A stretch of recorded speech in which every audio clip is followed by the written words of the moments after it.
Un mot du tourisme dans ce journal. Rénovation des sites touristiques de l'Antsélé. Une équipe de partenaires chinoises et de l'entreprise pisciculture Sino-Kin SARL ont présenté le lundi 28 octobre 2024 deux projets majeurs qui vont voir le jour sur ces sites historiques en attendant la réhabilitation de la pagode prévue ultérieurement. Ce projet consiste à développer l'élevage intensif de tilapia et à améliorer le paysage local par la plantation de fruitières. Faire renaître le légendaire site touristique de l'Antsélé figure parmi les soucis majeurs du ministre du Tourisme Didier Mpambia Musanga.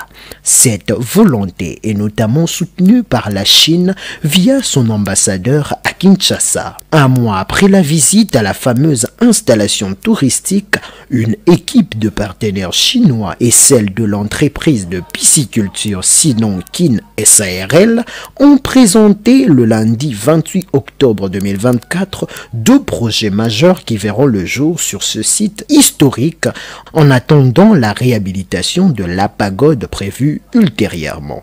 Ce projet consiste à développer l'élevage intensif de tilapia, à améliorer le paysage local par des plantations fruitières au bénéfice de visiteurs et des habitants, explique l'une des investisseurs. Donc, comme un Chinois, je suis venu ici en RDC et j'ai vu il y a beaucoup de possibilités, il y a beaucoup de potentiel en RDC. Donc, je voulais introduire un peu de la plantation et des fleurs et des arbres pour les jardins et je voulais investir dans le domaine de fruits également.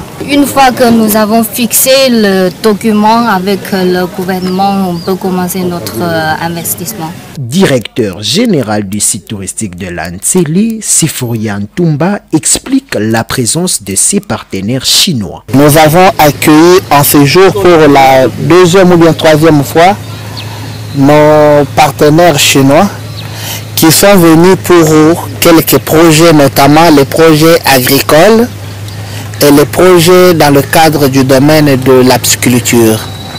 C'est ainsi qu'aujourd'hui ça a été une réunion beaucoup plus de prise de contact, une réunion dans laquelle nous avons approfondi quelques discussions et nous allons continuer ces discussions au niveau du cabinet parce que la primeur revient à son Excellence Monsieur le Ministre.